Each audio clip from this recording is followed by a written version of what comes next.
지금으로부터 아주 먼 옛날 어느 겨울밤이었습니다.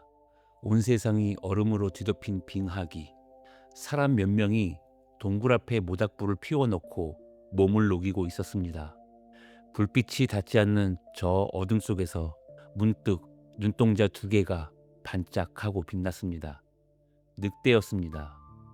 사람들은 긴장했습니다.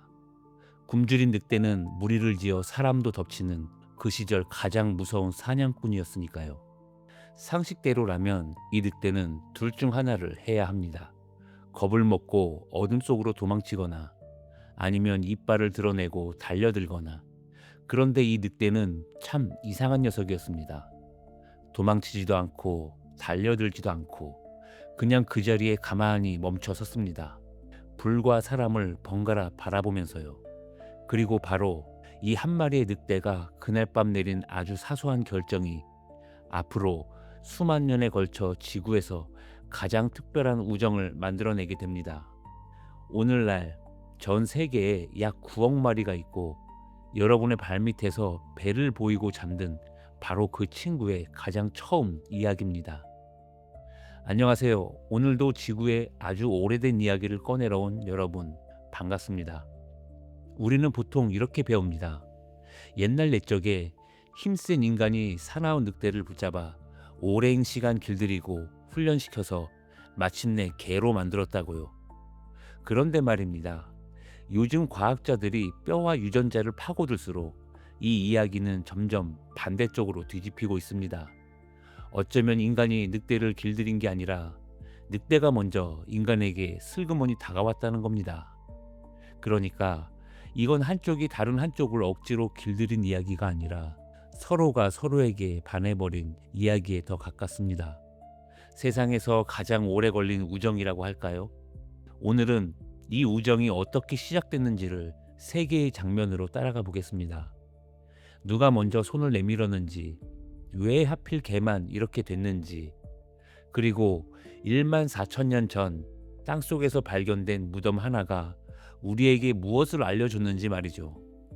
먼저 아주 기본적인 사실부터 짚고 가겠습니다. 개와 가장 가까운 친척은 회색 늑대입니다. 유전자를 들여다보면 둘은 거의 형제나 다름없습니다. 다만 오해하기 쉬운 부분이 하나 있는데요. 개는 지금 산에 사는 저 회색 늑대에서 곧바로 태어난 게 아닙니다.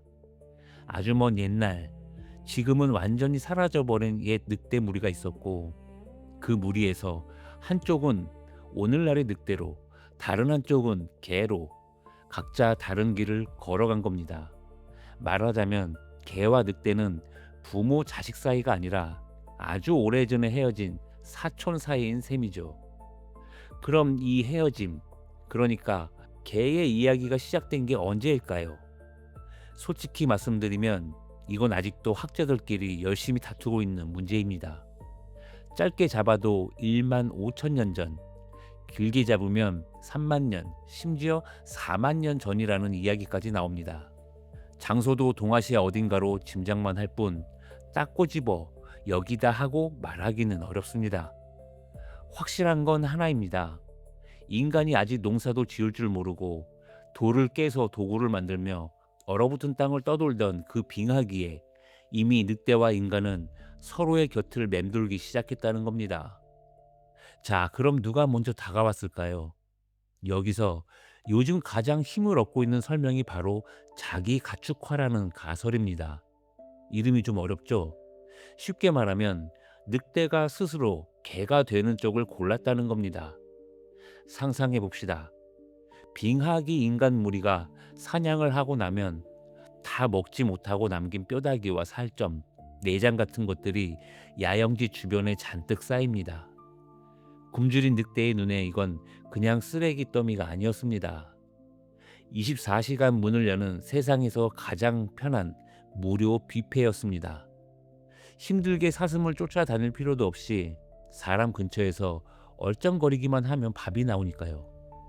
그런데 이 뷔페는 아주 까다로운 입장 조건이 하나 있었습니다. 바로 겁입니다.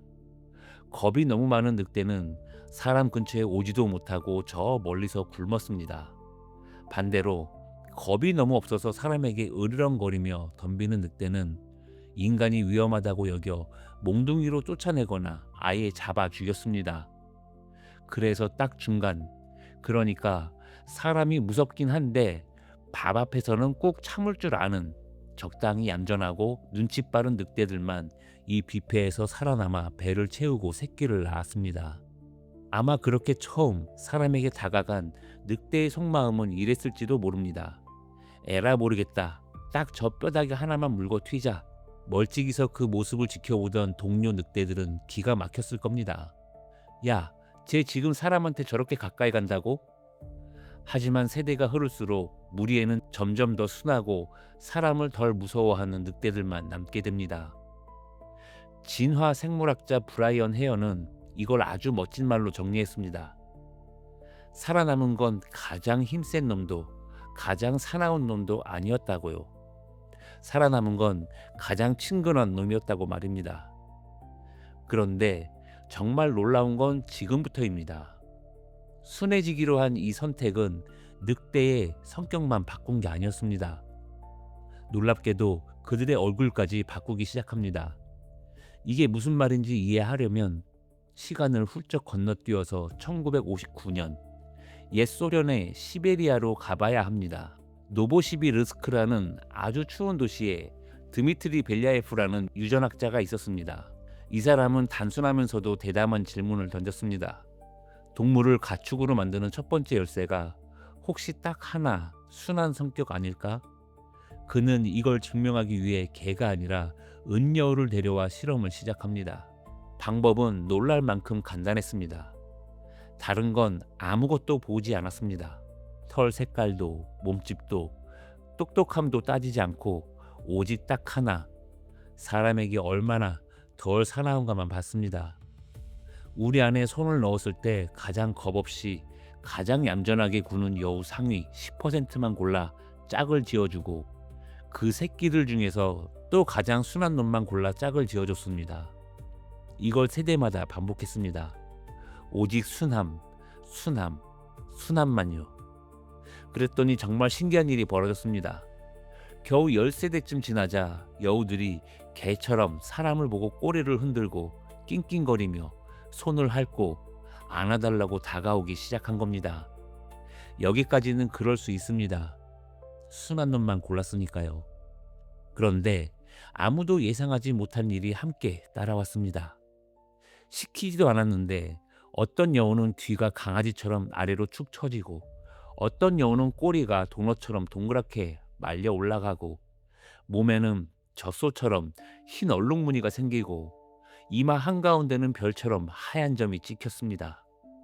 분명히 성격만 골랐는데 외모가 통째로 딸려 나온 겁니다. 과학자들은 이 현상에 가축화 증후군이라는 이름을 붙였습니다. 순함이라는 스위치 하나를 켜면 몸속 깊은 곳에서 여러 개의 스위치가 우르르 함께 켜지면서 우리가 아는 귀여운 강아지의 모습이 저절로 만들어진다는 겁니다. 물론 최근에는 이 여우 실험을 두고 처음부터 좀 순한 여우들로 시작한 것 아니냐 하는 반론도 나왔습니다. 그래서 세부적인 건 조심스럽게 봐야 합니다만 순함을 고르면 몸까지 바뀐다는 큰 그림 자체는 여러 동물에서 비슷하게 확인되고 있습니다. 바로 이 일이 수만 년 전 빙하기 늑대에게도 똑같이 일어났던 겁니다. 사람 곁에서 살아남기 위해 순해진 늑대들은 세대를 거치며 주둥이가 짧아지고 귀가 처지고 몸이 작아지고 눈망울이 동그래졌습니다. 우리가 지금 강아지 눈빛이라고 부르며 사족을 못 쓰는 그 얼굴은 사실 순함이라는 성격이 오랜 시간에 걸쳐 빚어낸 작품인 셈이죠. 실제로 개의 유난한 친화력에는 유전자도 한몫한다는 연구가 있습니다. 사람에게 스스럼 없이 다가가는 개의 성격이 사람에게서 나타나는 어떤 유전자와 변화와 닮아 있다는 겁니다. 저는 개인적으로 이 대목이 참 귀엽다고 생각하는데요. 말하자면 개는 사람을 좋아하도록 타고나는 만성 인간조화 증후군을 유전자에 새기고 태어나는 셈입니다. 그런데 개는 이렇게 순해지고 예뻐지기만 한 게 아니었습니다. 이 우정이 정말로 사랑이 되었다는 걸 우리는 어떻게 알 수 있을까요? 그 증거가 1만 4천 년 전 독일의 땅속에 조용히 묻혀 있었습니다. 때는 1914년 독일의 본이라는 도시 근처 오버카셀이라는 곳의 채석장이었습니다. 돌을 캐던 인부들이 땅을 파다가 아주 오래된 무덤 하나를 발견합니다. 그 안에는 두 사람의 뼈가 나란히 누워 있었습니다. 나이든 남자와 젊은 여자였습니다. 그리고 그 곁에는 강아지 한 마리의 뼈가 함께 묻혀 있었습니다. 연대를 측정해 보니 무려 약 1만 4천 년 전, 아직 빙하기의 끝자락이었습니다. 사람과 개가 한 무덤에 나란히 묻힌 지금까지 발견된 것 중에서 가장 오래된 흔적이었습니다. 1만 4천 년 전이라는 게 얼마나 아득한 옛날이냐면요. 그 유명한 이집트 피라미드보다도 훨씬 이전입니다. 피라미드가 세워진 게 약 4,500년 전이니 그보다도 3배는 더 거슬러 올라가야 하는 시간입니다. 여기까지도 충분히 놀랍습니다. 하지만 진짜 이야기는 최근에 이 강아지의 이빨과 뼈를 다시 정밀하게 살펴보면서 드러났습니다. 이 강아지는 죽었을 때 태어난 지 겨우 반년 남짓, 그러니까 아직 한참 뛰어놀 어린 강아지였습니다. 그런데 그 짧은 생애 동안 이 강아지는 개홍역이라는 아주 무서운 병을 앓았습니다. 개홍역은 지금도 어린 강아지에게는 목숨을 위협하는 병입니다. 열이 펄펄 끓고 잘 먹지도 못하고 몸을 가누기도 힘들어지죠. 이빨에 남은 흔적을 보면 이 강아지는 죽기 전 몇 주 동안이나 이 병과 힘겹게 싸웠던 것으로 보입니다. 여기서부터는 저도 잠시 목소리를 낮추게 됩니다. 한번 생각해 보십시오. 빙하기입니다. 사방이 얼음이고 사람도 하루하루 먹고 사는 게 전쟁 같던 시절입니다. 이런 시절에 열이 끓어 알아놓은 어린 강아지 한 마리는 냉정하게 따지면 아무 쓸모가 없습니다. 사냥을 나갈 수도 집을 지킬 수도 없습니다. 오히려 돌보는데 물과 먹이와 사람의 손길만 들어가는 짐에 가까운 존재였습니다. 그냥 내버려 두면 며칠 안에 조용히 죽었을 겁니다. 그런데 이 강아지는 죽지 않았습니다. 그 무서운 병을 앓고도 몇 주를 더 살아냈습니다. 이건 저절로 되는 일이 아닙니다. 누군가가 그 몇 주 동안 이 작고 아픈 강아지에게 물을 떠먹이고 부드러운 먹이를 입에 넣어주고 추운 밤이면 제 품으로 끌어안아 체온을 나눠주지 않았다면 절대로 불가능한 일이었습니다.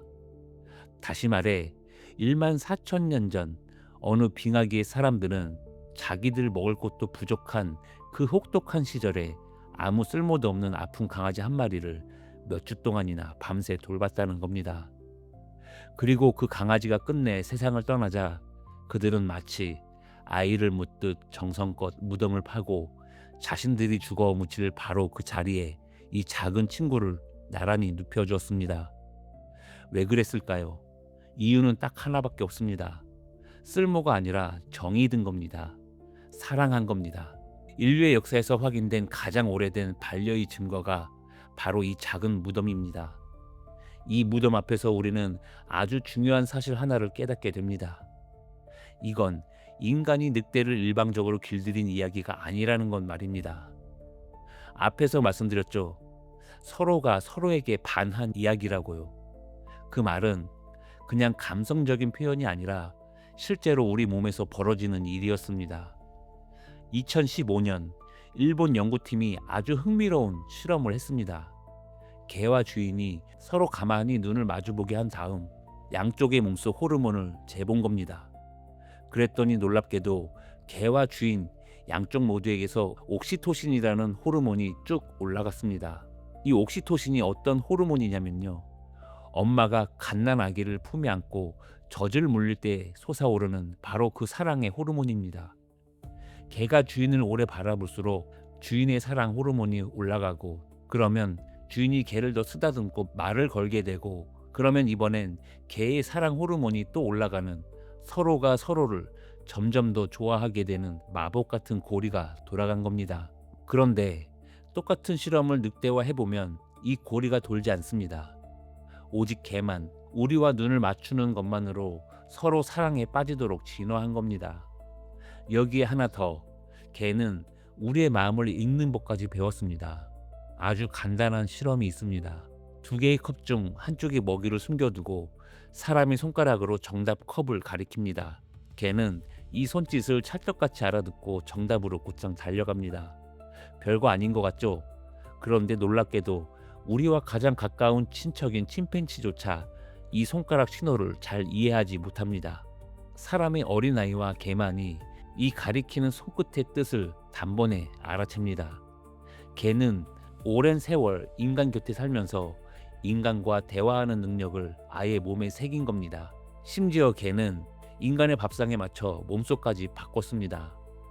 늑대는 곡식 같은 녹말을 소화하는 유전자를 보통 2개 정도 가지고 있습니다.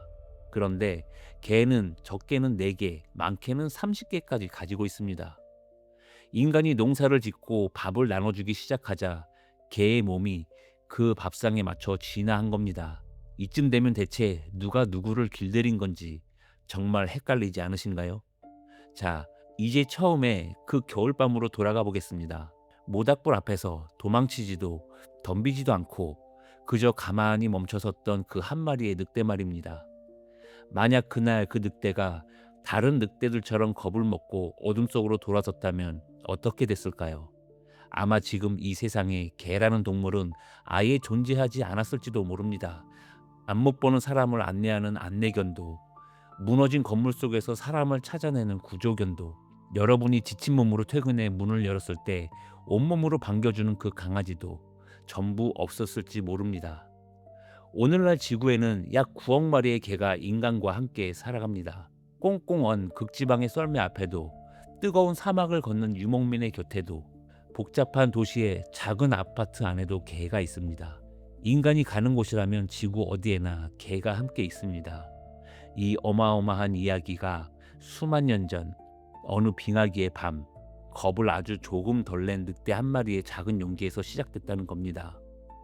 저는 이 대목에서 늘 이런 생각이 듭니다. 생각을 바꾸는 건 꼭 거창한 힘이 아닐지도 모른다고요. 때로는 남들보다 한 걸음 먼저 다가가는 작은 용기가 수만 년을 이어지는 우정을 만들기도 한다고 말입니다. 우리는 흔히 개가 인간에게 길들여졌다고 말합니다. 하지만 어쩌면 진실은 늑대와 인간이 서로의 눈을 바라보며 함께 변해온 세상에서 가장 오래 걸린 우정에 더 가까울 겁니다. 오늘 밤 여러분의 개가 문득 고개를 들어 여러분을 가만히 바라본다면 잠시 하던 일을 멈추고 한번 마주 바라봐 주세요. 그 눈맞춤은 오늘 처음 생긴 게 아닙니다. 저 멀리 빙하기의 모닥불 앞에서 겁 많은 한 늑대와 용감한 한 사람이 처음으로 서로를 바라보던 그 순간부터 수만 년을 이어내려온 눈맞춤이니까요. 지구의 가장 오래된 우정 이야기였습니다. 역사 속에서 다시 만나겠습니다. 감사합니다.